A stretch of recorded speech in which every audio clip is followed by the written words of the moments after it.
तो गाइस आज के इस कहानी के अंदर हमारा मेन कैरेक्टर एक जिम लवर होता है जो कि एक दिन अपनी फेवरेट नॉवल पढ़ते पढ़ते सो जाता है।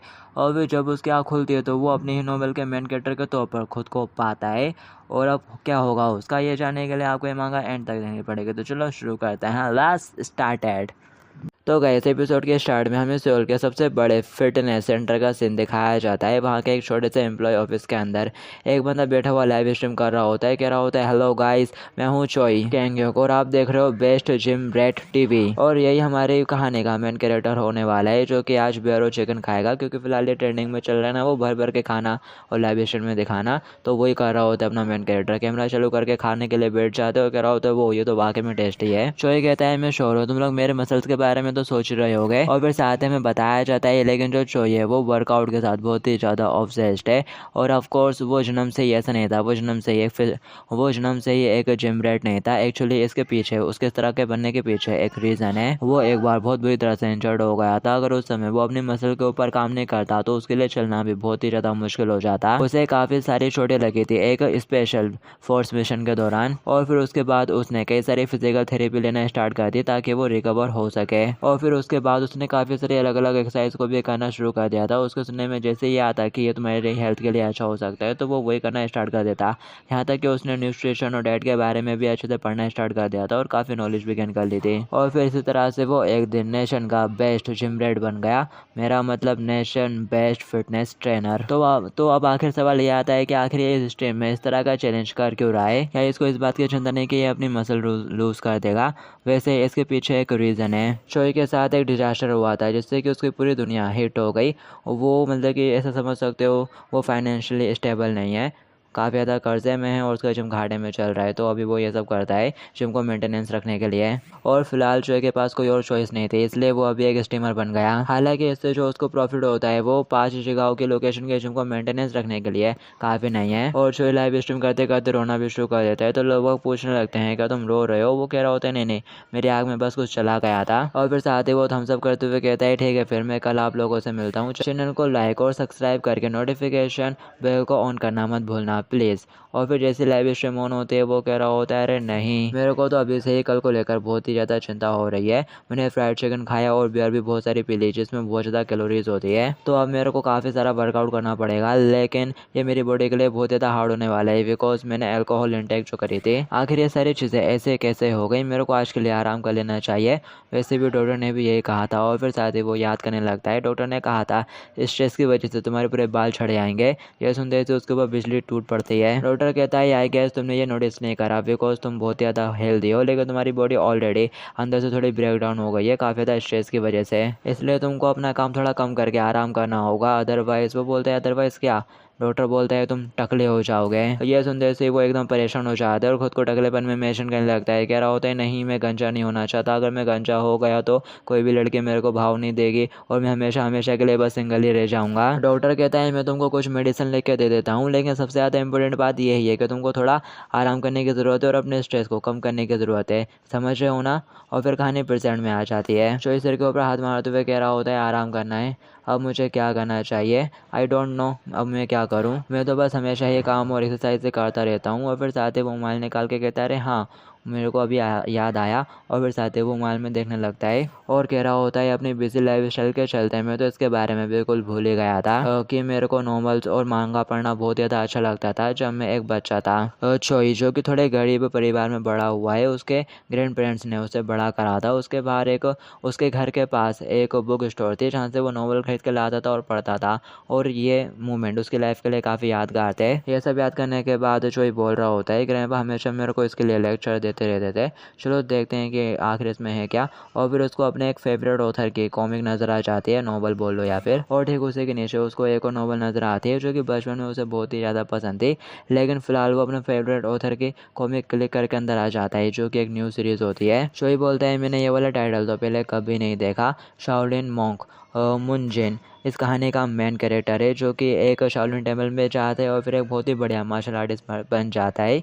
क्या मेरे को इसको एक बार ट्राई करके देखना चाहिए? चलो चेक करते हैं। और फिर साथ ही वो अंदर घुस जाता है और कह रहा होता है, ये तो वाकई में काफ़ी ज़्यादा मज़ेदार है, और पढ़ना शुरू कर देता है। बोल रहा होता है, ये तो वाकई में बहुत ज़्यादा अच्छा है, मेरे को काफ़ी ज़्यादा रिलैक्स फील हो रहा है, अब मेरे को उन सब के बारे में चिंता नहीं हो रही है।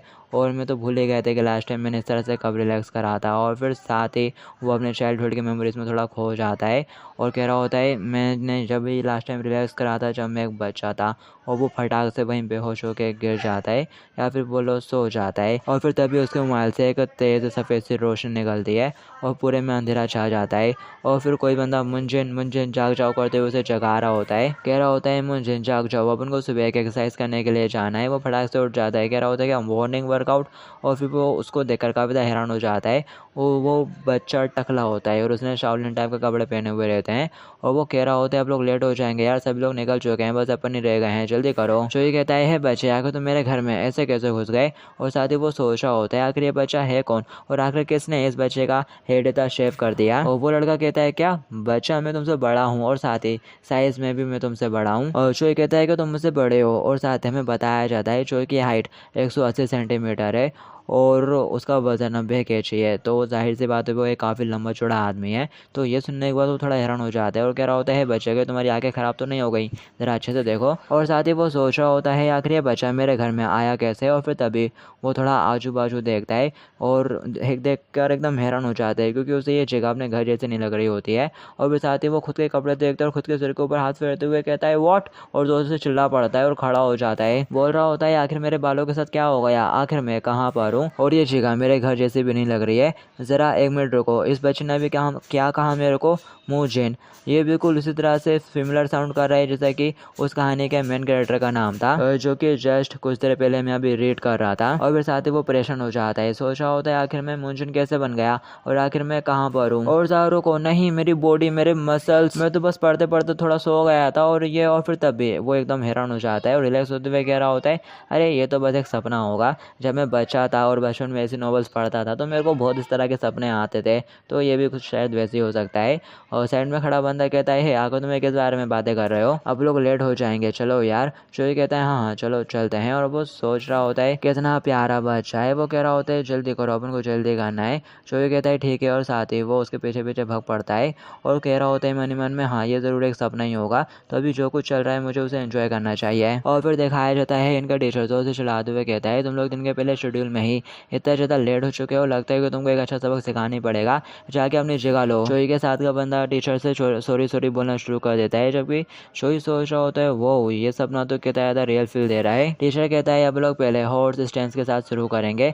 ये सुनते से चोई सोच रहा होता है क्या हॉर्स स्टैंस, क्या वो स्कॉटिंग के बारे में बात कर रहा है। और फिर तभी उसकी नज़र साइड में बाकी बच्चों के ऊपर पड़ती है जो कि हॉर्स स्टैंड कर रहे होते हैं, लेकिन शायद वो ढंग से नहीं कर रहे होते। तो ये देखकर वो थोड़ा परेशान हो जाता है और कह रहा होता है ज़रा रुको, आखिर ये क्या बकवास है, अगर तुम ऐसा करोगे तो तुम्हारे घुटने टूट जाएंगे। और फिर साथ में बताया जाता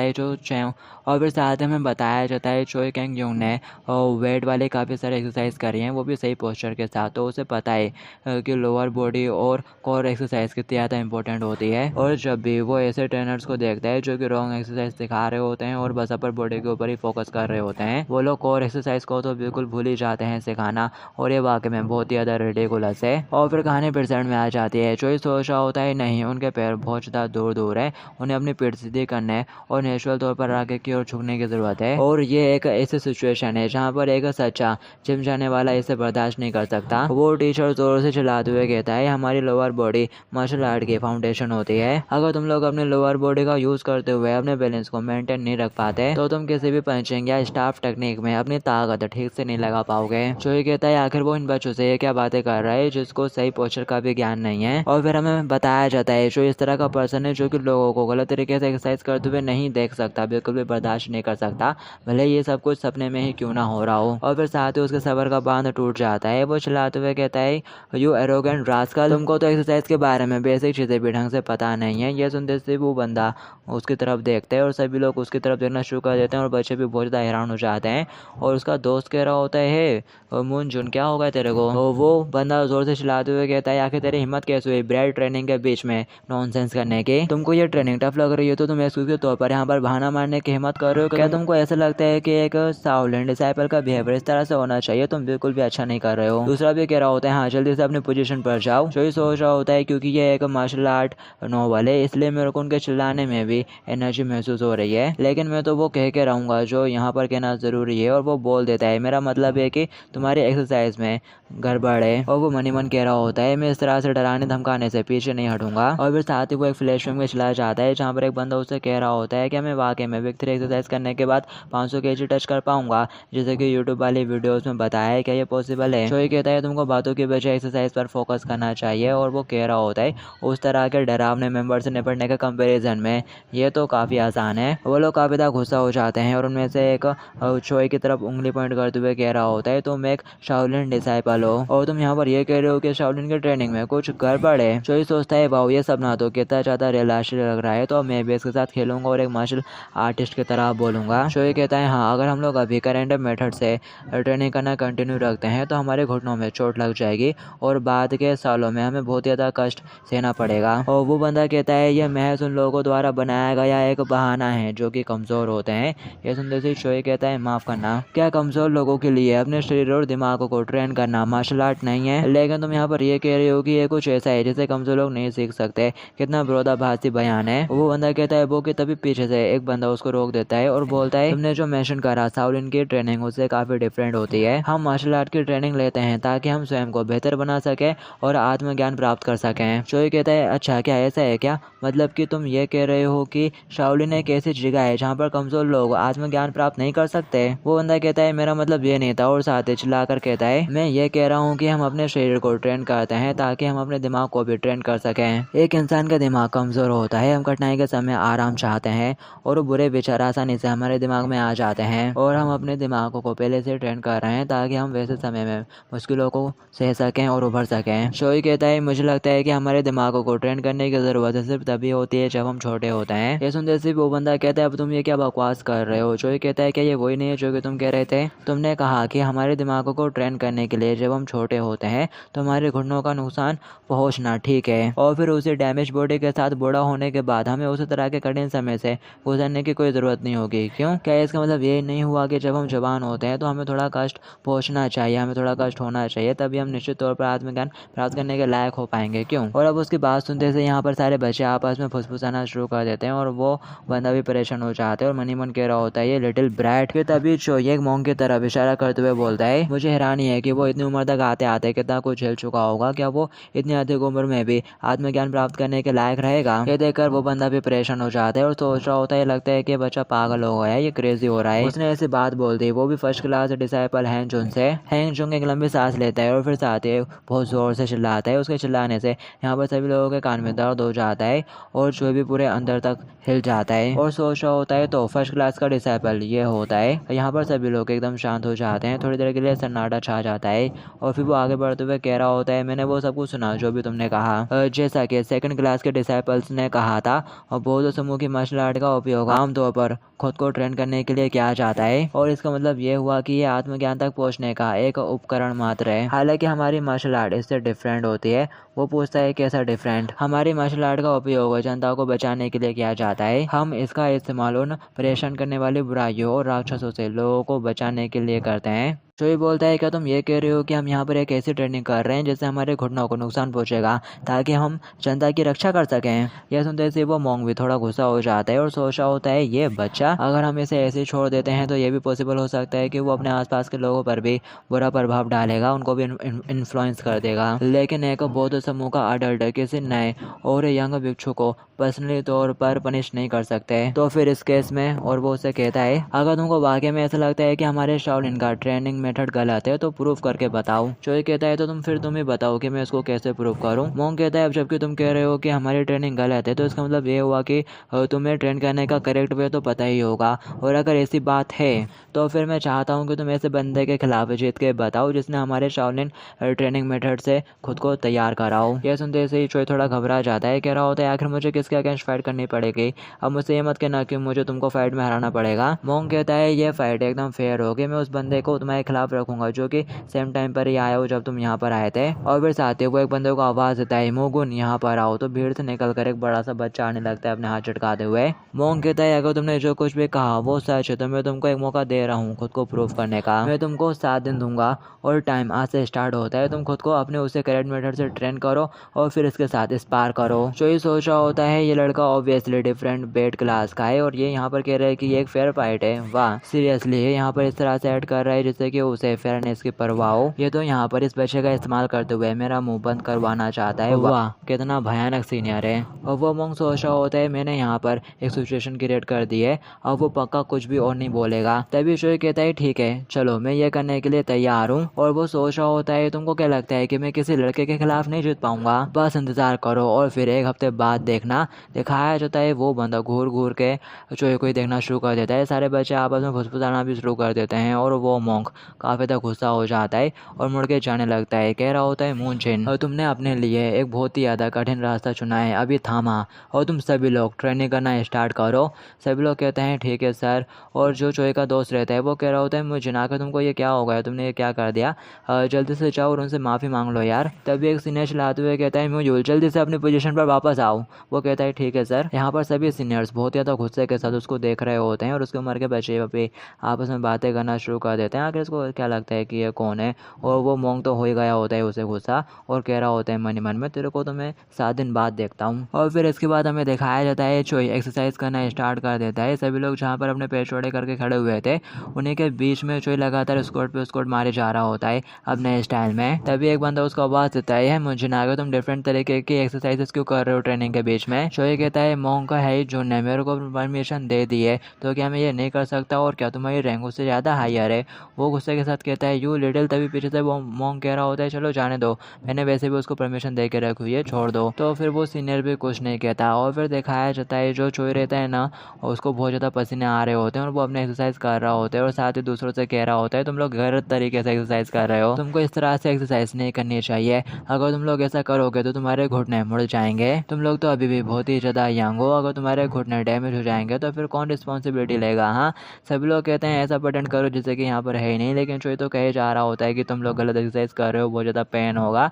और उसकी बात सुन के मोंग को भी काफ़ी गुस्सा आ रहा होता है लेकिन वो वहाँ पर कुछ नहीं कहता। चोई को सुबह से ट्रेनिंग करते हुए 2 घंटे हो चुके हैं और अब टाइम है उसके न्यूट्रिशन लेने का। उसका दोस्त कह रहा होता है मुझे चलो खाना खाने के लिए चलते हैं। मुझे एक्साइटेड होते हुए कहता है ऑल राइट चलो चलते हैं। और फिर जैसे ही वो लोग खाने के टेबल पर जाकर बैठते हैं उसका पूरा मूड खराब हो जाता है। वो कह रहा होता है आखिर ये क्या है, यहाँ पर तो बस ओनली वेजिटेबल्स ही हैं। सभी लोग हाथ जोड़ के कह रहे होते हैं मैं खाने के लिए तुम्हारा शुक्रिया। जबकि जो चोई रहता है ना वो सोच रहा होता है आखिर मेरा प्रोटीन कहाँ पर है, मेरे प्रोटीन के बारे में क्या, आखिर ये किस तरह के शिटी साइट डिशेज हैं कि तभी उसे उस खाने की स्मेल भी आने लगती है। वो ये देखकर थोड़ा हैरान हो जाता है, कह रहा होता है आखिर ये हो क्या रहा है, मैं सपने में भी खाने को स्मेल कर सकता हूँ। और वैसे देखा जाए तो इनकी स्मेल तो काफ़ी अच्छी है, लेकिन क्या हुआ अगर इनकी स्मेल अच्छी है, इन द एंड ये तो बस एक वेजिटेबल्स ही हैं। और फिर साथ ही वो फर्स्टेड होना शुरू हो जाता है और चिल्लाते हुए कहता है ये तो हम बच्चों के ऊपर अत्याचार किया जा रहा है, ये तो बच्चों का शोषण हो रहा है, आखिर कोई आवाज़ क्यों नहीं उठाता इसे खाने पर। हम लोग सुबह से ट्रेनिंग कर रहे हैं और फिर उसके बाद हमें ढंग को खाने तक को भी नहीं मिलता, बस वेजिटेबल्स थमा दी जाती हैं, आखिर ये कहाँ की बात है। सीनियर्स भी बहुत ज़्यादा गुस्सा हो जाते हैं और चिल्लाते हुए कहते हैं बकवास बंद करो, क्या तुम इसी तरह से हमारी डिश स्प्रेड करना चाहते हो। हाँ और एक तो उसके सामने आके खड़ा हो जाता है और कह रहा होता है मैं तेरे को बिल्कुल भी नहीं छोड़ूंगा, लगता है कि तेरे को एक अच्छा सबक सिखाना ही पड़ेगा। चोई सोच रहा होता है आखिर ये सभी लोग इतने ज़्यादा गुस्सा क्यों हो रहे हैं, मैंने सुबह बहुत ही ज़्यादा एक्सरसाइज करी है तो अब मेरे को प्रोटीन की ज़रूरत तो होगी ही, मैं यहाँ पर ये सब कुछ ऐसे नहीं जाने दे सकता, मैं अपने सुबह की मॉर्निंग एक्सरसाइज को इस तरह से वेस्ट नहीं होने दूंगा। कि तभी साइड से कोई अंदर आ जाता है और हल्का सा खांसता है तो सभी लोगों का ध्यान उसकी तरफ चला जाता है। सीनियर्स उसको देखकर चौंक जाते हैं और कह रहे होते हैं अरे हॉल लीडर होंगमून। मून बोलता है मैं तो बस यहीं से गुजर रहा था और फिर मैंने तुम लोगों की आवाज़ सुनी, ऐसा लगता है कि तुम बहुत ज़्यादा भूखे हो, अगर इतना खाना तुम्हारे लिए काफ़ी नहीं है तो तुम और ले सकते हो। चोई कहता है नहीं ये खाना काफ़ी है। और वो पूछता है तो क्या तुमको और भी ज़्यादा साइड डिशेज चाहिए। और वो सोच रहा होता है ये तो बस एक भूखे बच्चे का बड़बड़ाना है, मैं बस उदार बनूंगा और उसकी बड़बड़ाहट को नज़रअंदाज कर दूंगा। चोई कहता है कि तुम्हारे पास प्रोटीन सप्लीमेंट है, मेरा मतलब जैसे कि चिकन वगैरह।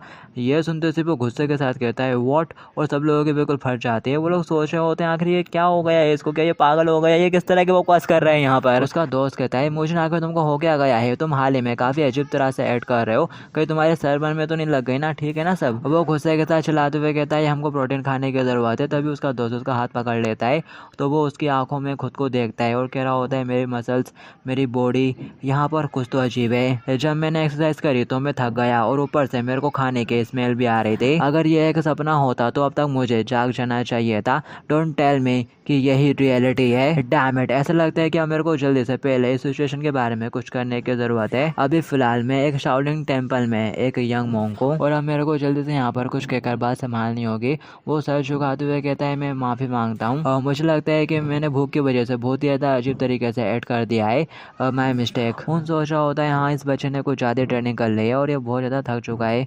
हाँ, शोई कहता है इसके अलावा आई एम सॉरी, लेकिन क्या मेरे को कुछ बीन्स और मशरूम मिल सकते हैं? ये सुनते से वो हैरान हो जाता है और सभी लोग कह रहे होते हैं ये तो डेफिनेटली पागल हो गया है। और हमें बताया जाता है चाहे सपना हो या रियलिटी, शोई को एक्सरसाइज करने के बाद प्रोटीन तो चाहिए ही होता है, चाहे कुछ भी हो जाए। और फिर नेक्स्ट सीन में दिखाया जाता है वो क्लास में होता है जहाँ पर बुद्धिज्म के बारे में, बुद्ध स्क्रिप्चर्स के बारे में पढ़ाया जा रहा होता है। शोई सोच रहा होता है मुझे विश्वास नहीं होता, सुबह की ट्रेनिंग और खाने के बाद अब हमें पढ़ाया जा रहा है। मुझे तो लगता है कि यहाँ तक कि बुद्धा भी इस हार्श शेड्यूल को देखकर डर जाएगा। वह अब जरा इस बारे में सोचते हैं। अब जबकि मैं नोबल की दुनिया के अंदर एंटर कर चुका हूँ तो अब मैं वापस अपने घर कैसे जाऊँगा? अब जबकि मैं एक नोबल में हूँ तो क्या बाहर निकलने के लिए मेरे को इसकी स्टोरी को कंप्लीट करना होगा? और वैसे देखा जाए तो सिचुएशन इतनी बुरी भी नहीं लग रही है। मुझे कहानी का मेन कैरेक्टर है तो जरूर उसके पास कोई खास टैलेंट भी होगा। और फिर साथ ही वो यहाँ पर शाओलिन टेम्पल के बारे में कुछ बातें करने लगता है कि तभी उसके हाथ से ब्रश गिर जाता है, उसकी किताब गंदी हो जाती है। वो कह रहा होता है लेकिन यहाँ पर एक प्रॉब्लम है, सभी बच्चे उसी की तरफ घूर घूर के देखना शुरू कर देते हैं। वो सोच रहा होता है ऐसा लगता है कि मैं इन सभी लोगों के निशाने पे आ चुका हूँ, इन लोगों की नज़रों में फंस चुका हूँ मैं। अब जबकि मैंने वो सब कर ही दिया है तो अब मैं बिल्कुल भी पीछे नहीं हट सकता। मैं उस स्पार को जीतूंगा और इन लोगों से एक्नॉलेज करवाऊंगा कि मेरा मेथड सही है। और फिर हमें सेकंड क्लास के मोंक का सीन दिखाया जाता है जो कि उनके पास उनका कह रहा होता है क्या आप सीरियस हो मोंकुन? वो कहता है हाँ वो बच्चा वाकई में काफ़ी ज़्यादा यूनिक है। मोंक बोलता है उसकी जगह मैं आपसे माफ़ी मांगता हूँ। मुनमुन बोलता है तुमको क्या लगता है मुनजुन के बारे में? मोंक बताता है मैंने उसको 7 दिन दिए हैं और फिर 7 दिन बाद वो मुगन से स्पार करेगा और प्रूफ करेगा जो उसने कहा वो सच है। यह सुनते से ही हुनमुन थोड़ा हंसना शुरू कर देता है और कह रहा होता है हे जुन तुम तो वाकई में काफ़ी वाइज हो, मैं भी इससे बेहतर आइडिया नहीं सोच सकता था। और बुद्धिज्म के प्रैक्टिशनर के तौर पर हम लोग अपने डिसाइपल को पनिश नहीं कर सकते क्योंकि ये सीमा को पार करने जैसा होगा, लेकिन तुमने कहा कि वो मुगन का सामना करेगा इस पार में, क्या मैं सही सुन रहा हूँ? मैंने उसके बारे में जो सुना है उसके हिसाब से इस साल हमें जो भी नए डिसाइपल मिले हैं वो उनमें से सबसे ज़्यादा कैपेबल और अच्छा है। शाओलिन टेम्पल हर साल सैकड़ों नए डिसाइपल्स की भर्ती करता है और फिर उनमें से कुछ लोग इसलिए छोड़कर चले जाते हैं क्योंकि वो शाओलिन की कठोर ट्रेनिंग का सामना नहीं कर पाते और कुछ लोग सिर्फ बेसिक मार्शल आर्ट सीख कर बाहर चले जाते हैं। और फिर इन द एंड सिर्फ 10% लोग ऐसे होते हैं जो कि एक्चुअली इसमें ज्वाइन होते हैं और मेन टेम्पल में रहेंगे। इसलिए इस पीरियड में फर्स्ट क्लास के डिसाइपल और एल्डर सामान्यतः नए भिक्षुओं के नाम नहीं जानते, लेकिन जो मूंगेंग है ना वो कुछ रेयर केसेस में से एक है। और फिर वो मोंक बोलता है हाँ वो मूंगन ही है और वो उस बच्चे को एक बहुत ही अच्छा सबक सिखाएगा। और फिर दिखाया जाता है वो दिन आ जाता है जब चोई को मूंगन के साथ फाइट करनी होती है। दिखाया जाता है वो दोनों ही चलते हुए एक दूसरे के सामने आते हैं और वो मोंक बीच में खड़ा हुआ रहता है और कह रहा होता है जैसे कि वादा किया था अब 7 दिन हो चुके हैं, अब तुम दोनों एक स्पार के लिए तैयार हो जाओ। और फिर साथ ही यहाँ से कहानी थोड़ी फ्लैशबैक में चली जाती है। चोई का दोस्त कह रहा होता है मुझे आकर तुम ये क्या कर रहे हो? मोजन कहता है स्ट्रेचिंग। वो बोलता है क्या स्ट्रेच, आखिर ये क्या होता है? जो ये कहता है अरे हाँ इसको कहाँ से पता होगा, मेरे को मार्शल आर्ट में बताने की ज़रूरत है। और वो कुछ ऐसा बोलता है 10 डोज एक्सटेंशन टेक्निक। और फिर यहाँ पर हमें स्ट्रेचिंग के बारे में बताया जाता है कि एक्चुअल एक्सरसाइज करने से पहले स्ट्रेचिंग की जाती है ताकि हमारे मसल्स को एकदम से झटका ना लगे।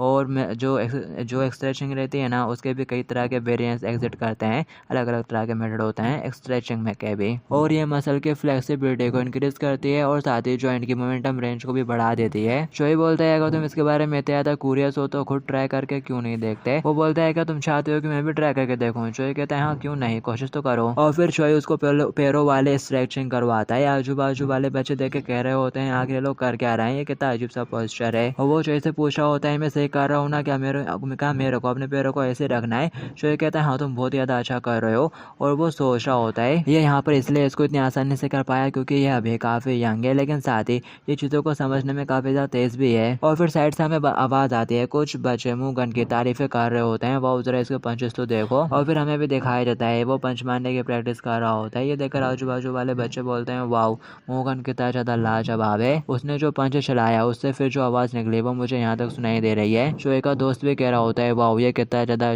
कूल है, जबकि जो शोई रहता है वो थोड़ा घबराया हुआ रहता है। सोच रहा होता है अगर इसका ये पंच मेरे में पड़ गया मैं तो फिर मुसीबत में ही पड़ जाऊंगा। और मुझको यहाँ पर जैसे बंदे को 1 हफ्ते की ट्रेनिंग के साथ हराना है, आखिर में इसको कैसे हरा पाऊँगा यार। और फिर साथ उसके दिमाग में आइडिया आता है, वो कहता है अरे हाँ, मुझे वो यूज़ करने की ज़रूरत है। और फिर कहानी प्रेजेंट में आ जाती है। वो मॉन्क सोच रहा होता है मुंजिन ने ऐसा लगता है कि यह ट्रेनिंग से बचने के लिए बहाना नहीं बना रहा था। हालांकि इसने हमारे इंस्ट्रक्शन नहीं सुने, लेकिन ये खुद ही अपनी ट्रेनिंग कर रहा था अपने तरीके से। और वो याद करता है रात में उसने मुंजिन को ट्रेनिंग करते हुए देखा था एक पेड़ के पास। उसका दोस्त बोलता है कि तुम ये क्या कर रहे हो, और जो मॉन्क था वो भी उसको देख रहा होता है। और फिर कहानी प्रेजेंट में आ जाती है और वो मुगन की तरफ देख रहा होता है और हल्का सा खांसता है और सोच रहा होता है मुगन तुम इसको इसलिए आसानी से अच्छा सबक सिखा सकते हो है ना। और हल्का सा खांसता है।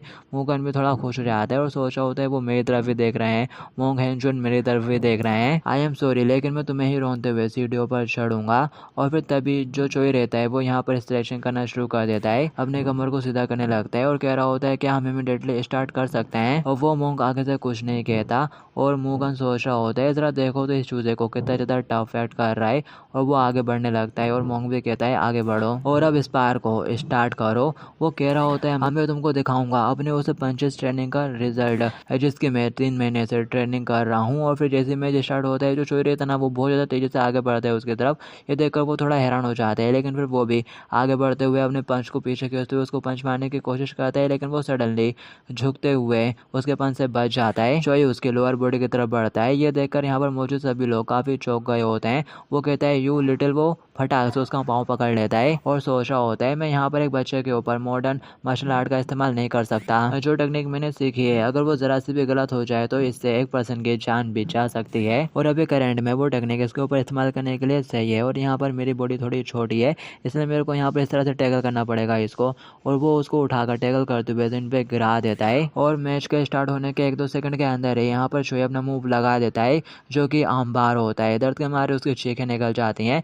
ये देखकर सभी लोग हैरान हो जाते हैं, कह रहे होते हैं आखिर कर क्या रहा है, उसको जाने दो। और वो उसके ऊपर चिल्लाना शुरू कर देते हैं। यहाँ पर बच्चे भी काफ़ी ज़्यादा घबरा जाते हैं और कह रहे होते हैं अरे ज़रा मुंगन को देखो, मैंने तो ये बिल्कुल भी नहीं सोचा था कि वो इतनी जल्दी से टेक डाउन हो जाएगा। ज़रा उसके चेहरे के एक्सप्रेशंस तो देखो, ऐसा लगता है कि वो पूरी तरह से फंस चुका है। मुंगन सोच रहा होता है आखिर ये है क्या, ये बिल्कुल इम्पॉसिबल है, आखिर ये यहाँ पर मेरे साथ कर क्या रहा है। और फिर यहाँ पर जो सेकंड क्लास के डिसाइपल थे वो मुंगन को अलग अलग तरह की एडवाइस देना शुरू कर देते हैं। मुंगन अपनी स्ट्रेंथ को पैरों में डालो, रोल अप करके बाहर निकलो। और चोई उनकी बातें सुन के सोच रहा होता है ये सब लोग बस रिडिकुलस एडवाइस ही दे रहे हैं, लेकिन वो लोग अभी तक ये बात जान चुके थे। भले ही वो लोग ये नहीं जानते कि आमबार क्या होता है, लेकिन उन्होंने मार्शल आर्ट में कम से कम 10 सालों का ट्रेनिंग एक्सपीरियंस तो लिया ही है, तो उन्हें इतना तो पता ही है कि ये जो पोजीशन है वो कितनी ज़्यादा पेनफुल है। यहाँ पर चोई उसको आवाज़ देते हुए कहता है हे, अगर तुम इसी तरह से रेजिस्ट करोगे तो तुम्हारा हाथ टूट जाएगा, इसलिए बेटर होगा कि हार मान लो, सरेंडर कर दो। और फिर तभी एक क्रैक की आवाज़ आती है, सभी लोग घबरा जाते हैं और चिल्लाते हुए कह रहे होते हैं जल्दी से उठ खड़े हो जाओ, उस बच्चे ने अभी ज़्यादा ट्रेनिंग नहीं करी है यार। तभी चोई अपनी पकड़ को और टाइट करता है, फिर किसी क्रैक की आवाज़ आती है। चोई कह रहा होता है कमो, तुम्हारे आर्म की हड्डी डिसलोकेट हो गई है, अगर मैं थोड़ी और स्ट्रेंथ लगाऊंगा तो फिर तुमको भी ये फील होने लगेगा, और अगर यहाँ पर कुछ भी गलत हो जाता है तो तुम एंड में क्रिपल हो जाओगे, इसलिए हार मान लो। लेकिन वो सुन ही नहीं रहा होता है, तो चोई अपनी पकड़ को और टाइट करता है, तो फिर कैसे एक और बार क्रैक की आवाज़ आती है। उस बंदे की आंखें बिल्कुल लाल हो जाती हैं। वो लोग चिल्लाते हुए कह रहे होते हैं आगे तुम लोग कर क्या रहे हो, जल्दी से बाहर निकलो। और चोई भी कह रहा होता है गिव अप कर दे यार, लेकिन वो हार ही नहीं मानता और फिर कैसे क्रिक क्रिक की आवाज़ आने लगती है। उसका आर्म बहुत बुरी तरह से मुड़े आता है, उसे बेहद ही दर्द हो रहा होता है और फिर वो एंड में बर्दाश्त नहीं कर पाता और जोर से चिल्ला पड़ता है और साथ ही रोना शुरू कर देता है। ये देखकर सभी सीनियर्स एकदम परेशान हो जाते हैं। चोई भी घबरा जाता है और फटाक से उसके आर्म को छोड़ देता है और कह रहा होता है मैंने तो पहले ही कहा था। सभी सीनियर्स मोंग हेंजुन की तरफ देखते हैं और कह रहे होते हैं अब हमें क्या करना चाहिए। चोई उसी बंदे के पास बैठ जाता है जो कि जोर जोर से रो रहा होता है और चोई कह रहा होता है आगे तुम लोगों ने हम बच्चों को आखिर लड़वाया ही क्यों। और यहाँ पर ये बात तो साफ थे कि आज के स्पारिंग का विनर तो मुंजोन ही है। फिर इसके बाद हमें चेन पंच के बारे में बताया जाता है जो कि सबसे खतरनाक आर्ट मुक्कों में से एक है। शॉर्ट पंच में तुम इसका यूज करके अपोनेंट को बहुत जल्दी हरा सकते हो और ये बहुत ज़्यादा पावरफुल पंच के तौर पर भी जाना जाता है। और जो मुगन है उसने इसे चेंज पंच को यहाँ पर मौजूद सारे यंग मोंग के मुकाबले काफ़ी ज़्यादा अच्छे तरीके से मास्टर करा था। यहाँ तक कि जो सेकंड क्लास के डिसाइपल है ना वो भी उसके चेन पंच को देखकर इम्प्रेस हो गए थे। लेकिन आज सुबह ये बहुत ज़्यादा शानदार चेन पंच बहुत ही बुरी तरीके से पैथेटिकली हार गया और वो तो जरा सा रेजिस्ट तक नहीं कर पाया था और उस मोंग से हार गया जिसने एक बहुत ही अजीब टेक्निक का यूज़ करा। और फिर कहानी प्रेजेंट में आ जाती है। मुंगन फुट फुट के रो रहा होता है और कह रहा होता है ये बहुत ही ज़्यादा अनफेयर है। चोई बोलता है क्या आखिर तुम्हारा अनफेयर से क्या मतलब। वो रोते हुए कहता है तुमने शुरुआत में मेरे ऊपर ही जल्दी से अटैक कर दिया और तुमने मेरे ऊपर एक बहुत ही अजीब टेक्निक से अटैक कर दिया था, जिसकी वजह से मैं अपने पंच का यूज नहीं कर पाया। और फिर साथ ही वो चिल्लाते हुए कहता है अगर एक फेयर फाइट हो तो मैं उसमें किसी के भी अगेंस्ट जीत सकता हूँ। शोई कह रहा होता है हाँ तुम सही कह रहे हो, तुम ये सबसे ज्यादा बेस्ट हो लिटिल मुंगुंग, तुम सही बोल रहे हो। ये सुनते से वो रोते हुए कहता है मैं कोई मुंगुंग मुंगुंग नहीं हूँ, मैं मूगन हूँ। दिखाया जाता है मूगन की बात सुनने के बाद यहाँ पर सीनियर्स बोलने लगते हैं वैसे मूगन के बाद में दम तो है। चोई उनकी बात सुन लेते हैं और कह रहा होता है व्हाट, अब ये क्या बोल रहे हैं। और वो बोलने लगते हैं कि जब शाओलिन में स्पारिंग होती है तो वहाँ पर शाओलिन की मार्शल आर्ट का इस्तेमाल किया जाता है, पर तुमने नहीं किया, तुमने रूल को तोड़ा है। ये सुनते से जो हैरान हो जाते हैं और कह रहा होता है अभी यहाँ पर ये किस तरह की रेडिकुलस आइडियोलॉजी थोप रहे हैं। और वो बंदा कहता है आखिर तुमने चेन पंच का इस्तेमाल क्यों नहीं करा। शोई कहता है अगर मैंने चेन पंच का इस्तेमाल किया होता तो ये लड़ाई हमेशा के लिए खिंच जाती, और वैसे अगर मैं उस पंच का इस्तेमाल करता भी तो भी हम दोनों बहुत बुरी तरह से घायल हो जाते हैं। इसलिए बस मैंने यहाँ पर स्पार्क के प्रिंसिपल को फॉलो करते हुए अपने अपोनेंट को हराने के ऊपर ही ध्यान दिया है। हालांकि मैंने उसे रुला दिया है, लेकिन तुम लोग देख सकते हो मैंने उसे बिना किसी फिजिकल इंजरी के टेक डाउन करा है। वो लोग चिल्लाते हुए कहते हैं ये सब बकवास है, तुमने यहाँ पर बिना शाओलिन मार्शल आर्ट का यूज करे फाइट करी है। शोई कहता है यहाँ पर तुम हो जो कि बकवास कर रहा है, और फिर आगे से वो भी कुछ नहीं कह पाते और सोच रहे होते हैं शाओलिन का चेन पंच तो बहुत ही ज्यादा आसानी से हार गया, वो भी जैसे एक अनट्रेंड न्यूली बच्चे से। उसने यहाँ पर एक अजीब सी टेक्निक का यूज करा है और मैं ये बिल्कुल भी एडमिट नहीं करना चाहता, लेकिन मूगन हार चुका है और हम लोग यहाँ पर इसको मानने से रिफ्यूज कर रहे हैं। और अगर ऐसे ही चलता रहा तो लोगों का तो विश्वास से उठ जाएगा, उन्हें डाउट होने लगेगा शाओलिन के मार्शल आर्ट के ऊपर। और सबसे ज्यादा वर्स्ट केस ये हो सकता है कि सारे के सारे न्यू डिसाइपल शाओलिन को छोड़कर ही चले जाएं। दिखाया जाता है वो बच्चे भी काफी परेशान हो रहे होते हैं। सीनियर्स मोंग की तरफ देखते हुए मन ही मन कहते हैं हैंग जुंग अब हमें क्या करना चाहिए, लेकिन हैंग जुंग तो मुस्कुरा रहा होता है। ये देखकर सभी सीनियर्स एकदम हैरान हो जाते हैं और वो बोलता है मुझे ये वाकई में सच है कि तुमने अपने उस अजीब टेक्निक का यूज करते हुए मुगुन को हरा दिया है, वो भी बिना उसे ज्यादा नुकसान पहुंचाए, और तुमने ऐसा करके काफी हद तक शाओलिन के ट्रू इंसेंस को फॉलो करा है, इसलिए तुम वाकई में इस डुअल के विनर हो। ये सुनते से यहाँ पर मुझे सभी सीनियर्स चौंक जाते हैं कि आखिर ये बोल क्या रहा है, क्या वो वाकई में उसको एक्नॉलेज करने वाला है। तभी वो आगे बोलता है हालांकि तुम्हारे यहाँ पर जीतने का रीजन ये था कि तुम्हारे स्किल चेन पंच के मुकाबले बहुत ही ज्यादा इफेक्टिव थे, क्योंकि जो तुम्हारा अपोनेंट था वो एक तरीके से थोड़े लूजर के लेवल पर था, और लूजर सुनते से मुंह गन बेचारा दुखी हो जाता है। मोंग कहता है हमारे मार्शल आर्ट सीखने का अल्टीमेट रीजन बुरे लोगों और डिमोनिक हेड को टेक डाउन करना है। मैं तुम्हें चलो पर्सनली शो करके दिखाता हूँ the true essence of Shaolin martial art. मैं तुमको शाओलिन की रियल पावर दिखाऊंगा जिससे तुम बुरे लोगों को टेक डाउन कर सकते हो, और वो बड़ा सा पत्थर यहाँ पर लेकर आओ। वो लोग बोलते हैं यस सर, और कुछ लोग उठा के यहाँ पर काफ़ी बड़ा सा पत्थर ले आते हैं जो कि लगभग एक इंसान के बराबर का होता है ऊंचाई में, और साथ ही बहुत ज़्यादा वजनदार। लोग बातें करने लगते हैं क्या वो अपने हाथ से उस पत्थर को तोड़ने वाले हैं। मैंने कभी भी इस तरह के मार्शल आर्ट अपने खुद की आंखों से नहीं देखी है, और सभी लोग हैरानी से देख रहे होते हैं उस बड़े से पत्थर को। और वो मोंग उस पत्थर के पास आके खड़ा हो जाता है और कह रहा होता है अच्छे से देखना, अब मैं तुम लोगों को चेन पंच की असली पावर दिखाऊंगा जो इस वक्त तुम सभी लोग सीख रहे हो। और फिर वो एक गहरा सांस लेता है और फटाक से अपने पंच को तैयार करते हुए उस पत्थर में दे मारता है। मोंग का पंच खाने के बाद उस पत्थर के छितड़े छितड़े हो जाते हैं, वो टूटकर वहीं बिखर जाता है। ये देखकर सभी लोग एकदम चौंक जाते हैं और बहुत ज्यादा इंप्रेस भी हो जाते हैं और बोलने लगते हैं क्या तुमने देखा वो पत्थर एक इंसान जितना बड़ा था लेकिन वो कितनी आसानी से टूट गया, ये कितना ज्यादा अमेजिंग था यार। तो ये है चेन पंच की असली पावर, अगर आप लोग अच्छे से प्रैक्टिस करते हैं तो शायद अपन भी ऐसा कर पाए। दिखाया जाता है ये देखकर तो चोई के भी होश उड़ गए होते हैं और उसके मुंह से भी निकल जाता है वाओ ये क्या था यार, क्या यही असली मार्शल आर्ट है। वो मार्शल आर्ट जिसका बस एक ही इम्पैक्ट काफी है माउंटेन को तोड़ने के लिए, उसका बस एक ही स्विंग सैकड़ों दुश्मनों को डाउन कर सकता है, और बस एक ही पंच काफी है अपने दुश्मन को एक्सप्लोर करने के लिए। कि तभी चोई के दिमाग में कुछ क्लिक होता है। वो कह रहा होता है मिस्टर हेजुन, क्या आपने ये नहीं कहा था कि ये दुश्मन को नुकसान पहुंचाए बिना उस पर काबू करने के लिए काफी है। वो बोलता है हाँ कहा तो था। चोई कहता है लेकिन आपने तो इसके इस्तेमाल से यहाँ पर इस पत्थर के बिल्कुल टुकड़े ही टुकड़े कर डाले।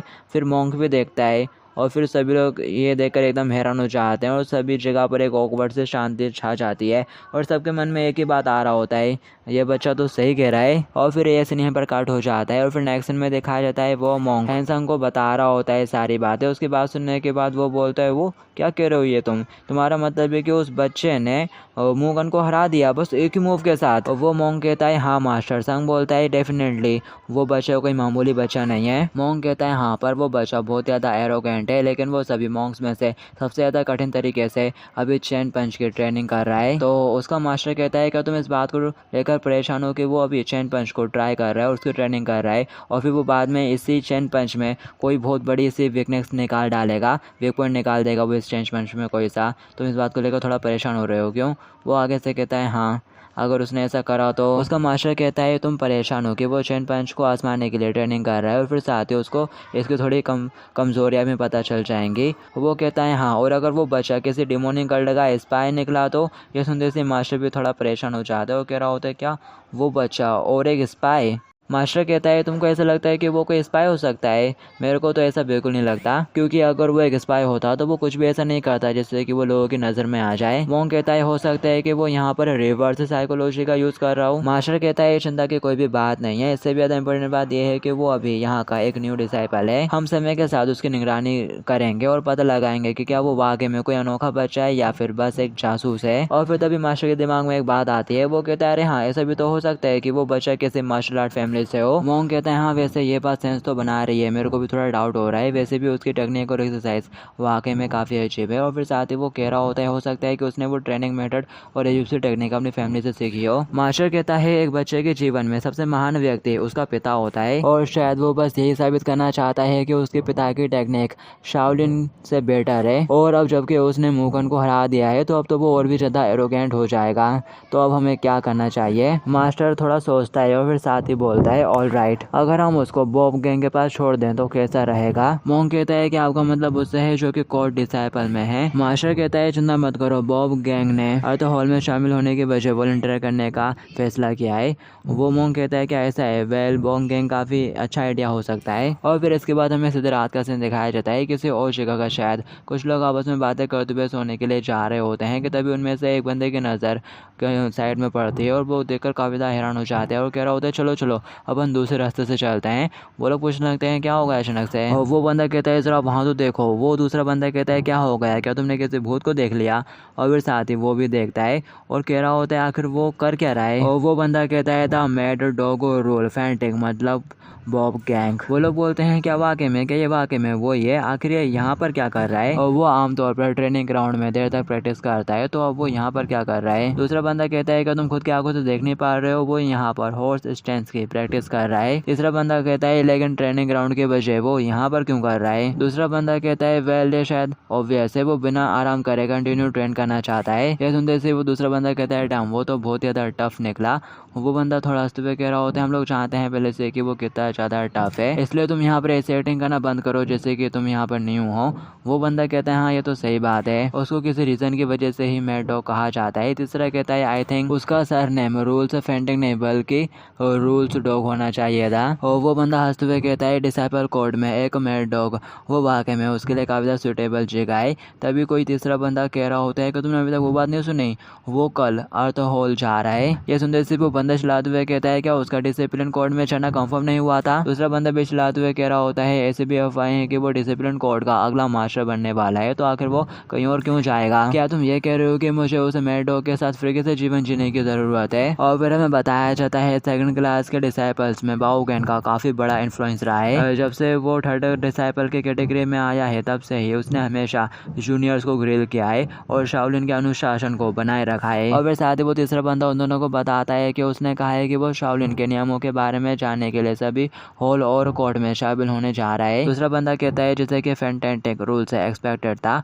वो आखिरकार नियमों के अनुसार रहता है और कसम खाता है। तीसरा बंदा कहता है वेल यही रीज़न है कि वो डरावना होने के बावजूद सम्मान का हकदार है। और फिर इसके बाद हमें बाओ गैंग के बारे में बताया जाता है रूल्स का प्रोटेक्टर बाओ गैन। इसने दूसरों के लिए रोल मॉडल बनने के लिए बहुत ज़्यादा मेहनत की है, और ऐसा इसलिए क्योंकि उसे ऐसा लगता है कि अगर वो खुद रूल्स को अच्छे से फॉलो नहीं करता तो वो दूसरों को रूल्स को फॉलो करने के लिए कैसे कह सकता है। तो ऑब्वियसली उसने दूसरों के कंपैरिजन में बेसिक ट्रेनिंग में भी काफ़ी ज़्यादा टाइम बिताया। बिना ज़्यादा आराम की ट्रेनिंग के बाद उसके घुटनों को बहुत ज़्यादा ब्रूटल ट्रेनिंग से गुजरना पड़ा। अगर वो अपने इंटरनल एनर्जी का यूज़ नहीं करता तो उसके घुटनों में उसे इतना ज़्यादा दर्द होगा कि उसके लिए चिल्लाना भी मुश्किल हो जाएगा। अभी उसके घुटने बहुत ही ज़्यादा डैमेज हो चुके हैं पर उसको इसकी परवाह ही नहीं। बेसिक ट्रेनिंग में मेंटल और फिजिकल दोनों तरह की ट्रेनिंग होती है और वो इस पेन को एज अ मेंटल ट्रेनिंग के तौर पर ले लेता है और उसने अभी अभी 30 से भी ज़्यादा मिनट तक हॉर्स स्टैंस वाली ट्रेनिंग को फिनिश करा है। बाओगैंग खड़ा हो जाता है और बोलता है मूजिन एक ऐसा बच्चा जो कि बहुत ज़्यादा शैतान है, लेकिन साथ ही उससे बहुत ज़्यादा उम्मीदें भी हैं और वो अर्थ होल से है। मैं डेफिनेटली उस बच्चे को शाओलिन डिसाइपल का करंट माइंडसेट सिखा के रहूँगा। और फिर नेक्स्ट में हमें दिखाया जाता है सभी सीनियर्स बहुत ज़्यादा हैरान हो रहे होते हैं क्योंकि उनके सामने बाओगैंग खड़ा होता है। वो बहुत ज़्यादा हैरान हो जाते हैं उसको देखकर और पूछ रहे होते हैं आगे तुम यहाँ पर क्या कर रहे हो। और बाओगैंग कहता है मैंने अर्थ हॉल को ज्वाइन कर लिया है, इसलिए मैं तुम लोगों के साथ ही काम करूँगा गाइस। और शोए का ध्यान भी उसकी तरफ चला जाता है। हमें बताया जाता है ये है बाओगैंग। फॉर्मली तो ये डिसिप्लिन कोड से है, लेकिन करेंटली अभी वो इस अर्थ हॉल में है और उसका निकनेम रूल फैंटिक है। बाओगैंग की बॉडी को देखकर शोई कह रहा होता है वाओ इसकी बॉडी ये तो बिल्कुल एक सोल्जर की तरह लग रहा है। और फिर साथ ही वो आजू बाजू देखता है, जो सीनियर्स रहते हैं ना वो सारे घबरा रहे होते हैं उससे, कह रहे होते हैं आखिर ये यहाँ पर कुछ क्यों ज्वाइन हो रहा है, ये तो हमारे लिए बहुत ज़्यादा बुरा है। और फिर साथ ही जो चोई रहता है वो न्यू बच्चों की तरफ देखता है। उन्हें तो कोई आइडिया नहीं होता कि आखिर ये कौन है, लेकिन अब जो चोई रहता है वो यहाँ पर सारी सिचुएशन को फिगर आउट करके समझ जाता है और कह रहा होता है अच्छा मैं समझ गया, इसे ज़रूर सेकंड क्लास के डिसाइपल्स का डिसिप्लिनरी बाओगैंग होना चाहिए। बाओगैंग कहता है चलो अब आप लोग मॉर्निंग ट्रेनिंग स्टार्ट करते हैं। और फिर सभी लोग हॉर्स स्टैंड में खड़े हो जाते हैं और बाओगैंग सोच रहा होता है किसी को गाइड करने के लिए पहले हम लोगों को एग्जैक्ट प्रॉब्लम का पता लगाना होता है। अगर तुमको खुद के बारे में और दुश्मन के बारे में पता हो तो तुम एवरी सिंगल बैटल को जीत सकते हो। और अभी मेरे को यहाँ पर इसके प्रॉब्लम की जड़ तक पहुँचना है, तभी मैं इसको अच्छे से ट्रीट कर पाऊंगा। और वो चोई को देख रहा होता है, उसकी नजरें होती हैं चोई पर कि वो कैसे बाकियों से अलग कर रहा है। उसके पैर उसके कंधों से ज़्यादा वाइडर हैं, उसकी पीठ एकदम सीधी है जबकि उसने अपना बट बाहर की ओर रखा हुआ है और उसके पैर की उंगलियां आगे की ओर है। और फिर वो भी चोई की नकल करने लगता है और कह रहा होता है क्या वो इस तरह से कर रहा है। हर एक मूवमेंट के बाद वो सांस लेता है और जब वो उठता है तो सांस छोड़ता है और वो उसी की नकल कर रहा होता है और कह रहा होता है आखिर इसमें ऐसा है क्या, मेरे को तो कोई भी डिफरेंट नजर नहीं आ रहा, मेरे को तो अभी भी वही दर्द महसूस हो रहा है जो कि मैं हॉर्स स्टैंड करते समय महसूस करता हूँ। मुझे तो लगता है कि शायद ये सब कुछ बस ट्रेनिंग से बचने की एक ट्रिक है और मुझे इसको अच्छे से सिखाने की जरूरत है। तभी चोई कहता है इसे ऐसे नहीं करते जैसे कि तुम कर रहे हो। वो सुनते से कहता है व्हाट। चोई बोलता है तुम्हारा पोस्चर गलत है। वो कहता है आखिर इसका क्या मतलब हुआ। चोई सोच रहा होता है मुझे लगता है कि मेरे को इसको ऐसे लेके जेड तक सब सिखाना होगा। मैं नहीं जानता कि आखिर ये मेरी कॉपी करने की कोशिश क्यों कर रहा है, लेकिन जब भी वो अपने घुटनों को बेंड करता है तो उसके घुटनों से एक कड़कड़ाहट की आवाज आती है। बेसिकली उसकी बॉडी चिल्ला रही है और एक ट्रेनर के तौर पर मैं इसको इग्नोर नहीं कर सकता। और फिर तभी चोई के दिमाग में एक आइडिया आता है। वो सोच रहा होता है ये डिसिप्लिनरी मास्टर है और अगर मैं इसको अपनी साइड में कर लेता हूँ तो क्या ये मेरे लिए वाकई में अच्छा नहीं होगा। वह हंसते हुए कहता है उसको यहाँ की अथॉरिटी मिली है और अगर मैं उसको अपनी साइड कर लेता हूँ तो इससे मेरी लाइफ आसान हो जाएगी। बाओगैंग कहता है मुझे बताओ कि आखिर तुम्हारा रॉन्ग पोस्चर से क्या मतलब था। चोई कहता है अगर तुम भी वही करते हो जो मैंने खराब घुटने के साथ किया था तो ये तुमको फायदे से ज्यादा नुकसान पहुंचाएगा। क्या तुम मेरे ऊपर भरोसा करके मेरे अकॉर्डिंग मूव कर सकते हो। और फिर नेक्स्ट सीन में दिखाया जाता है जो चोई रहता है वो उससे स्ट्रेचिंग करवा रहा होता है और कह रहा होता है डेट्स गुड, तुम्हारी बॉडी तो काफी फ्लेक्सिबल है। इसे स्ट्रेचिंग मेरा मतलब टेंडन एक्सटेंशन टेक्निक कहा जाता है। ये पोस्चर तुम्हारे घुटने की मांसपेशियों को थोड़ा ढीला कर देगा। अगर तुम एक्सरसाइज करने से पहले ये वार्म अप करते हो तो तुम्हें मूवमेंट करने में काफी आसानी होगी और साथ ही ये तुम्हारे घुटनों पर पड़ने वाले प्रेशर को भी थोड़ा रिड्यूस कर देता है। वो भी कह रहा होता है हाँ मैं भी थोड़ा डिफरेंट फील तो कर पा रहा हूँ। चोई कहता है तुम इसे 30 सेकंड तक करो और फिर आप लोग इसको एक सेट मानेंगे, मेरा मतलब तुम इसे 3 बार करो। वो कहता है क्या एक सेट। चोई कहता है वो मिस्टेक हो गई थी मेरे से और ये तुम्हारा फर्स्ट सेट हो गया। और फिर साथ ही वो उसको बैठा देता है और उसके घुटने चेक कर रहा होता है और बोल रहा होता है अब तुम्हें कैसा महसूस हो रहा है। और बाओगैंग थोड़ा सा चिल्ला देता है, उससे बेहद ही दर्द हो रहा होता है। चोई सोचता है मैंने तो इसके घुटनों को बस हल्का से हाथ लगाया था और उसी में उसको इतना दर्द हो रहा है। उसने जो ट्रेनिंग की है उसमें घुटनों के ऊपर बहुत ही ज्यादा प्रेशर पड़ता है, इसलिए इसमें कोई हैरानी की बात नहीं है कि उसके घुटने इतने डैमेज हो गए हैं। और फिर साथ ही बाओगैंग यहाँ पर शांत हो जाता है और सोच रहा होता है सबसे पहले ये इतना ज्यादा दर्दनाक था कि मानो किसने मेरे घुटनों पर मार दिया हो, लेकिन अब ज्यादा राहत महसूस हो रही है और साथ ही थोड़ा रिफ्रेशिंग भी। चोई कहता है ऑल राइट, हम दूसरे राउंड में थे लेकिन हम रुक गए थे, इसलिए अब हम इसे फिर से शुरू कर रहे हैं, अब जल्दी से उठो। वो कहता है क्या अभी। चोई उसको धक्का देने लगता है, कह रहा होता है ट्रेनिंग में मैं इसको इंतजार नहीं करना चाहिए। वो कहता है जरा 1 मिनट तो रुको।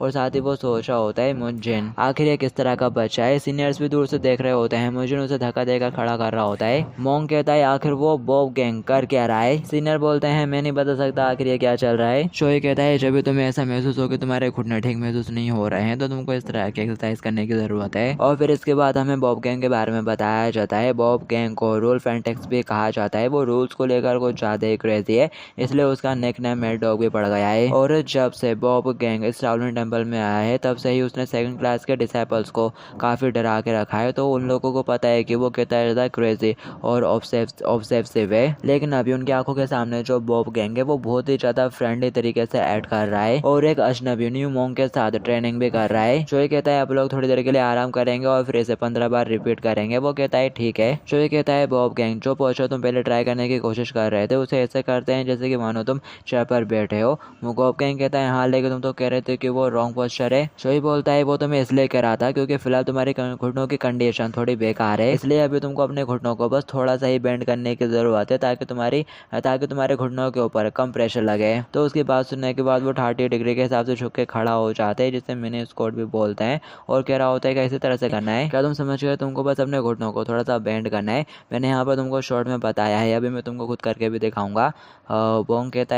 बॉब कहता है ठीक है। शोई बोलता है एक बार जब तुम अपने घुटनों को थोड़ा बेंड कर लो फिर तुम्हें धीरे धीरे नीचे की तरफ आना है और फिर जैसे तुम बैठने वाली पोजीशन में आते हो तुमको अपने घुटनों पर जोर लगाने से बचना है। तुमको सिर्फ अपनी जांघों और बट पर ही ताकत लगानी है। और तीसरा स्टेप भी स्टेप 2 की तरह ही है, खड़े होते हुए सिर्फ तुमको अपनी जांघों और बट से ही ताकत लगानी है। शोई की बात सुनने के बाद बॉब बिल्कुल वैसे ही करता है। शोई कह रहा होता है तो कैसा रहा, क्या तुम्हें थोड़ा बेहतर महसूस हो रहा है?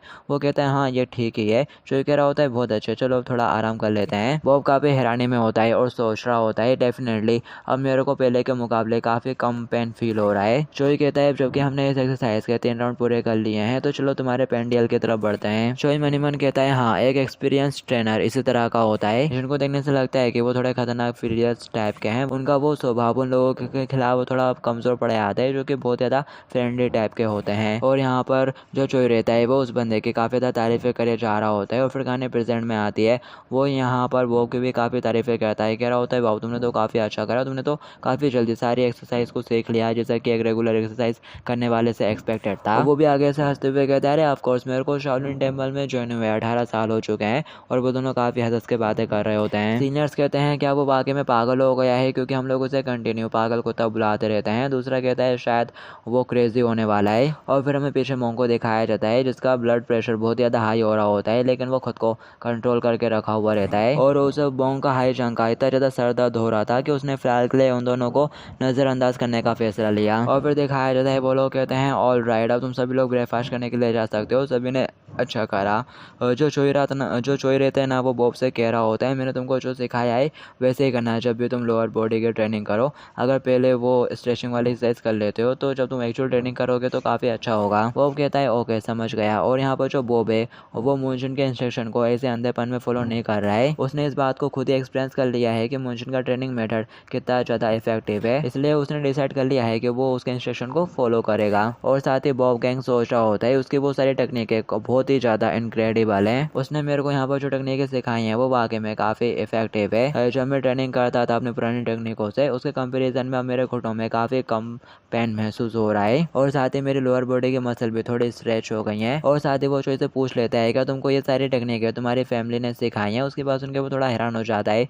वो बोलता है तुम्हारी टेक्निक तो बहुत ज़्यादा इफेक्टिव है, इससे साफ साफ पता चल जाता है कि तुम्हारी फैमिली कोई एक्स्ट्राऑर्डिनरी फैमिली ही होनी चाहिए। और मुझे बताया गया है कि ये टेक्निकें तुम्हारे परिवार में पीढ़ियों से चली आ रही हैं। यह सुनते से जो चोई रहता है वो हंसना शुरू कर देता है और मन ही मन कह रहा होता है तो इन लोगों को इस तरह की गलतफहमी हो गई है मेरे बारे में। और वैसे अब जबकि इसके बारे में सोचा जाए तो मैं तो शुरुआत से थोड़ा अजीब बैठ कर रहा था और मैं परेशान हो रहा था कि मैं उन सबसे कैसे बचूं, लेकिन ये जो हो रहा है ये काफ़ी अच्छा है। और फिर साथ ही चोई भी उसके हाँ में हाँ मिलाते हुए कहता है हाँ मैंने ये सब कुछ अपनी फैमिली से ही सीखा है। ये सुनते से ही वो हंसना शुरू कर देता है और कह रहा होता है ये टेक्निक वाकई में बहुत ही कमाल की हैं, लेकिन मैं जो तारीफें कर रहा हूँ वो सिर्फ मेरे घुटनों के उपचार के लिए ही लागू होती हैं। हम मार्शल आर्ट के लिए ट्रेन करते हैं और शाओलिन का इतिहास 1000 साल पुराना है, वो बेस्ट है। मैं तुम्हारे परिवार के प्रति तुम्हारी भावनाओं को समझता हूँ, लेकिन ये बहुत अच्छा होगा अगर तुम शाओलिन की ट्रेनिंग में शाओलिन के जो मार्शल आर्ट है उनको भी सीखने पे अच्छे से फोकस करो, ये सब भी तुमको और इम्प्रूव कर देंगे। शोए कहता है ठीक है मैं इसे नोट डाउन कर लूंगा। कि तभी उसका दोस्त आता है और कह रहा होता है कि तुम्हारा हो गया। शोए बोलता है ठीक है अब मुझे जाना होगा और वो अपने दोस्त के साथ चल देता है खाना खाने के लिए। और फिर तभी बॉब के पीछे वही मोंक आ जाता है और गुस्से के साथ हल्का सा खांसता है। वो घबराते हुए पीछे मुड़ता है और कह रहा होता है अरे मोंक हैंजुन प्लीज़ मुझे माफ़ कर दीजिएगा, मैंने आपको नोटिस नहीं करा और तुमने उस बच्चे को देख लिया ना, तो अब बताओ उस बारे में। वो कह रहा होता है मैं यहाँ पर अपने दुश्मन को जान रहा था ताकि मैं बैटल को अच्छे से जीत सकूँ, इसलिए मेरे को उसको खुद पर्सनली एक्सपीरियंस करना ज़रूरी था। मोंग कहता है तो पर्सनली एक्सपीरियंस करने के बाद तुमने क्या नोटिस करा, तुम्हारा क्या विचार है? बॉब कहता है मैंने जो पर्सनली एक्सपीरियंस करा है उसके हिसाब से हुमुनजिन, मेरे को लगता है कि वो किसी मार्शल आर्ट की फैमिली से नहीं आता बल्कि वो किसी फिजिशियन की फैमिली से आता है। मोंग कहता है क्या वाकई में, और पूछता है आखिर तुमको ऐसा क्यों लगता है? बॉब कहता है लगता है कि मुझे पहले आपको ये बताना नहीं होगा, और वो बता देता है एक्चुअली मेरे घुटने काफी बुरी कंडीशन में है हार्श ट्रेनिंग की वजह से। मोंग कहता है क्या आखिर तुमने इसके बारे में पहले क्यों नहीं बताया और अब क्यों बता रहे हो? बॉब बोलता है मैं नहीं चाहता था कि मेरे सीनियर्स और एल्डर्स को इसके बारे में परेशानी हो,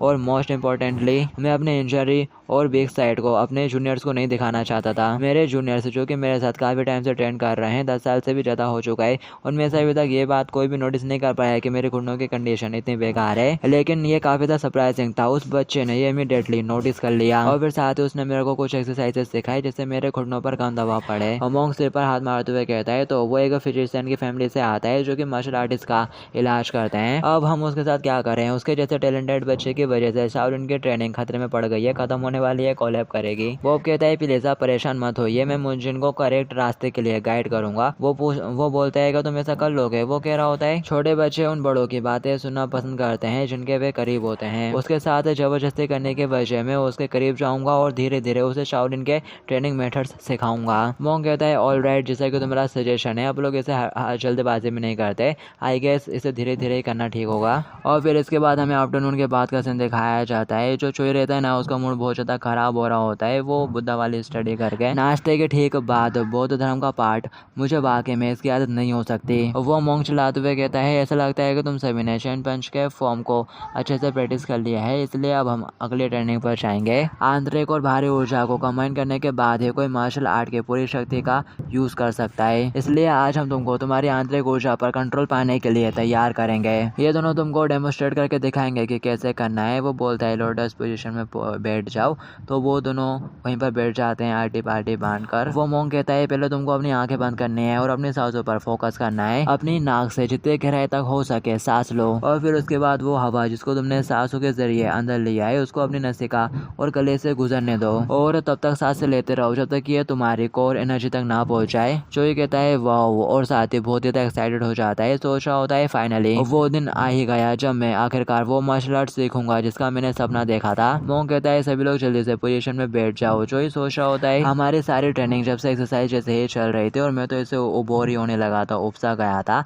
आखिरकार हम कुछ ऐसा सीखने जा रहे हैं अब जो कि मार्शल आर्ट जैसा दिख रहा है, और यहाँ पर अकेला ये सीखने के लिए सिर्फ मुंजू ने एक्साइटेड नहीं है बल्कि बाकी बच्चे भी एक्साइटेड हैं और अच्छे से ट्रेनिंग करने के लिए उन्हें नया रीजन जो मिल गया है। आखिरकार वो शाओलिन के 1000 साल पुरानी मार्शल आर्ट सीखने वाले हैं और वो सभी चट्टान को तोड़ने का सपना देख रहे हैं जैसे कि मोंग हेंगचर ने करके दिखाया था, इसलिए वो मार्शल आर्ट को अब और अच्छे से सीखना चाहते हैं। उन लोगों ने हाइजंग की आवाज़ के ऊपर फोकस करा और कई बार सांस से अंदर बाहर ली, और फिर तभी यहाँ पर जो चोई रहता है ना उसे कुछ गड़बड़ महसूस होने लगती है। वो कहता है ज़रा रुको, इस ट्रेनिंग में कुछ तो अजीब है।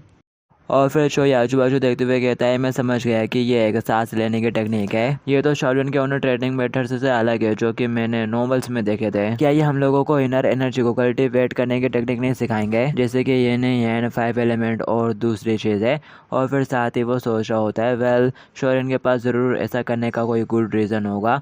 और फिर थोड़ी देर बाद दिखाया जाता है, 1 घंटे बाद का सीन दिखाया जाता है। मुझे अब तक जो कि शाओलिन के ट्रेनिंग मेथड को टैकल कर रहा था, इस बार वो सब कुछ अच्छे से कर रहा था जो कुछ भी उसको करने के लिए कहा जा रहा था, बिकॉज क्योंकि वो कुछ इनर एनर्जी को पाने के लिए बहुत ज़्यादा एक्साइटेड था। उसकी थिंकिंग कुछ ऐसी थी, इनर एनर्जी एक ऐसे पावर का सोर्स है जिसके जरिए एक ह्यूमन माउंटेन तक को भी काट सकता है, हवा में भी उड़ सकता है। और इस समय जो ये सब कुछ सोच रहा है कि अगर उसने एनर्जी को पा लिया तो अगर उसने इनर एनर्जी को पा लिया तो वो ये सब कुछ कर पाएगा, और काफ़ी ज़्यादा एक्साइटेड हो रहा होता है और सोच रहा होता है मैं यहाँ पर इनर एनर्जी कल्टीवेशन टेक्निक सीख रहा हूँ जैसे कि मैंने मरीब नोवेल में देखा था। मेरे को लगता है कि मैं भी अपनी इनर एनर्जी का वैसे यूज़ कर पाऊंगा जैसा कि मैंने बस नोवेल्स में ही पढ़ा है। और फिर तभी यहाँ पर वो मोंक बोलता है सभी लोग अपनी आंखें खोलो, वो एनर्जी सर्कुलेशन जो जस्ट तुमने अभी सीखी है बस एक बेसिक ब्रीथिंग मेथड है जो कि तुमको अपनी बॉडी के अंदर की एनर्जी को फिल करने में हेल्प करेगा। इनर एनर्जी कल्टीवेशन टेक्निक को परफॉर्म करने के लिए पहले तुमको अपने अंदर की एनर्जी को महसूस करना आना चाहिए। इसलिए तुम लोगों को हर दिन अच्छे से इस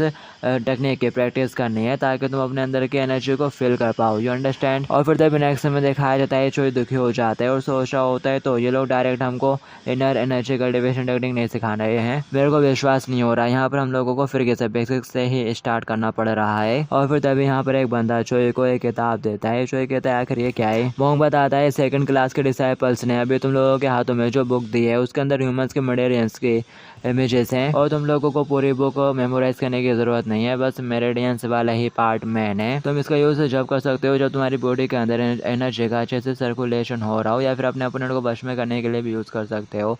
दिखाया जाता है वो बुक पाने के बाद जो फिर के तो थोड़ा एक्साइटेड हो जाता है। और फिर हमें बताया जाता है मेरेडियंस शरीर के अंदर मौजूद एक रास्ते की तरह है जो कि एनर्जी को पास अवे होने में हेल्प करता है, प्रेशर में सर्कुलेट होने में। और सिर्फ एनर्जी अकेली एक चीज़ नहीं है जो कि उनमें फ्लो होती है, बल्कि इनर एनर्जी भी उनसे इफेक्टेड होती है, मतलब कि वो भी उनके अंदर से ही फ्लो होती है। इसलिए मार्शल आर्ट को सीखने के लिए मेरेडियन को समझना भी काफ़ी ज़रूरी हो जाता है। और फिर दिखाया जाता है वो मोंग भी एक बुक ले लेता है और खोल के उनको सब कुछ बताना शुरू कर देता है। जो काफ़ी एक्साइटेड हो रहा होता है और कह रहा होता है आज तो मैं सब देख लूँगा। और फिर इसके बाद हमें थोड़ा शाम का सीन दिखाया जाता है। वो जा रहा होता है और सोच रहा होता है मेरेडियंस को मेमोराइज करना और एनर्जी सर्कुलेशन की टेक्निक को प्रैक्टिस करना मेरे को हेल्प करेगा एनर्जी को एक्यूमुलेट करने में। और एक बार जब तुम एनर्जी सर्कुलेशन से फेमिलियर हो जाते हो तो फिर तुम शाओलिन के आत्मज्ञान को पाने वाली टेक्निक भी सीख सकते हो। इसका मतलब ये हुआ कि मैं एनर्जी सर्कुलेशन टेक्निक को प्रैक्टिस करने के बाद, मास्टर करने के बाद एक आध दो मूव ट्राई कर सकता हूँ। और फिर तभी वो साइड में देखता है और कह रहा होता है अरे वो पर्सन वो बाओ बैंग रहता है जो कि अभी भी प्रैक्टिस कर रहा होता है। और उसको तेजी से कहता है अरे मुंजन तुम यहाँ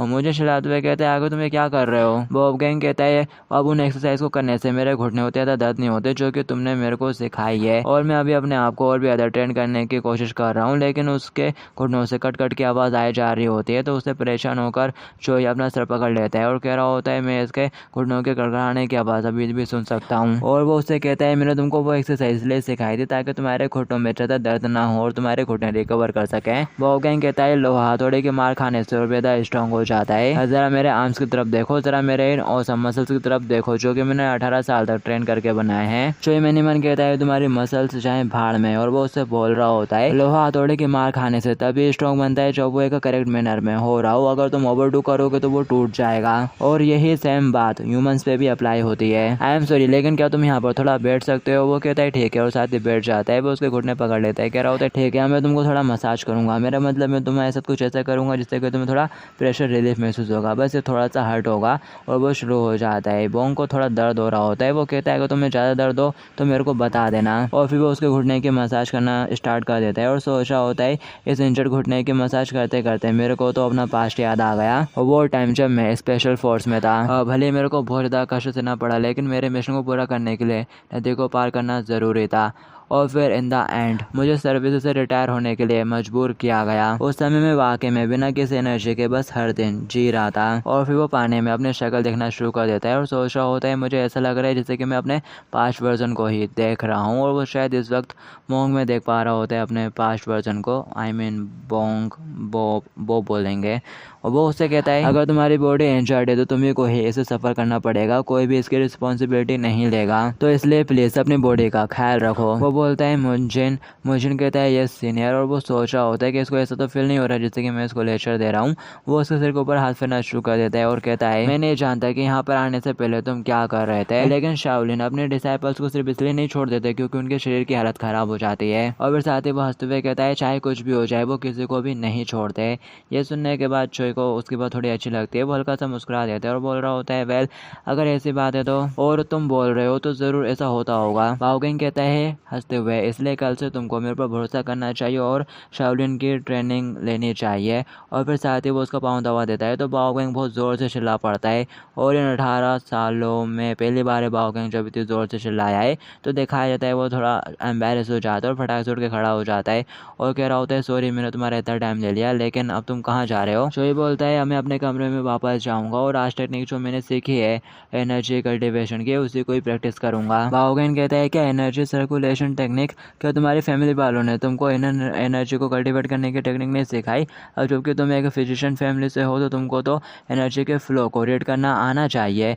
ये सुनते ही चोई थोड़ा घबरा जाता है और कहता है शिट, और बहाना मारते हुए कहता है वो अपने कुछ पर्सनल सर्कमस्टेंसेस के चलते मैं घर पर नहीं सीख पाया। बॉब कहता है अच्छा ऐसी बात है, और वो सोच रहा होता है राइट, ये सोचता है कि मैं फिजिशियन फैमिली से हूँ तो फिलहाल ऐसे ही चलने देते हैं, मेरे को भी यहाँ पर नाटक करते रहना है। बॉब कहता है अगर ऐसी बात है तो यहाँ पर एनर्जी सर्कुलेशन टेक्निक को प्रैक्टिस करने के बारे में क्या ख्याल है? चोई बोलता है क्या यहाँ पर? बॉब बोलता है हाँ, मैं ट्रेनिंग के बाद अपने कमरे में वापस जाने से पहले अपनी एनर्जी को सर्कुलेट करने के बारे में सोच रहा था। ये सुनते से चोई कहता है ओह मैं समझ गया। बॉब कहता है अब जबकि मैं अपनी एनर्जी को सर्कुलेट कर रहा हूँ यहाँ पर तो तुम भी यहीं पे रुक जाओ, तुमको भी इसी ट्रेनिंग में हेल्प मिलेगी और अपन दोनों यहाँ पर साथ में ट्रेन कर सकते हैं। और किसे पता अगर मैं तुम्हारे आसपास एनर्जी को सर्कुलेट करता हूँ तो हो सकता है कि तुम भी एनर्जी को सेंस करने में कामयाब हो जाओ, वो भी आसानी से ही। यह सुनते से उसके दिमाग की बत्ती जल जाती है और वो सोच रहा होता है ये तो काफ़ी अच्छा आइडिया है, इससे कोई फर्क नहीं पड़ता कि मैं अपनी एनर्जी को महसूस करने की कितनी ही कोशिश कर लूँ, मुझे अभी तक नहीं पता है कि ये कैसे महसूस होगी, लेकिन अगर वो मेरे बगल में एनर्जी का यूज़ करता है तो इससे मैं कुछ सीख सकता हूँ। और फिर चोई वहीं आल्टी पाल्टी मार के बैठ जाता है और कह रहा होता है मैं तैयार हूँ सीनियर। वो हंसते हुए कहता है ठीक है, मैं अपनी एनर्जी को सर्कुलेट करना स्टार्ट कर रहा हूँ, तुम एकदम फोकस के साथ देखना, अच्छे से ध्यान देना और देखना और सीखने की कोशिश करना, ठीक है? मैं उम्मीद करता हूँ कि इससे तुम्हारी हेल्प होगी। और फिर साथ ही वो करने के लिए बैठ जाता है, लंबी सांस लेता है। चोई उसको ध्यान से देख रहा होता है और सोच रहा होता है तो ये है रियल एनर्जी सर्कुलेशन। ऐसा लग रहा है जैसे कि उसके आसपास की हवा में कुछ डिफरेंट है, ये मेरा मौका है ये जानने का कि मेरे और उसके बीच में क्या डिफरेंट है। और फिर साथ ही वो हैरानी से कहता है अरे वो क्या था, मुझे लगता है कि मैंने अभी अभी कुछ देखा, जब मैं अकेले प्रैक्टिस कर रहा था तो मैंने ऐसा कुछ नहीं देखा था। ओ क्या ये वही हो सकता है जिसके बारे में अभी हम लोग बात कर रहे थे, यही एनर्जी है वो। और बस गाइस ये एपिसोड यहीं पर एंड हो जाता है और अभी तक इस सीरीज़ के मात्र 7 चैप्टर रिलीज़ हुए हैं और मैंने इस वीडियो के अंदर 7 को एक्सप्लेन कर दिया है, तो फिलहाल इसका कोई भी चैप्टर नहीं है, अगर आप चाहो तो खुद सर्च करके भी रीड कर सकते हो, ठीक है? अब मैं मिलूंगा किसी न्यू मानवा में, जब तक के लिए टू बी कंटिन्यूड।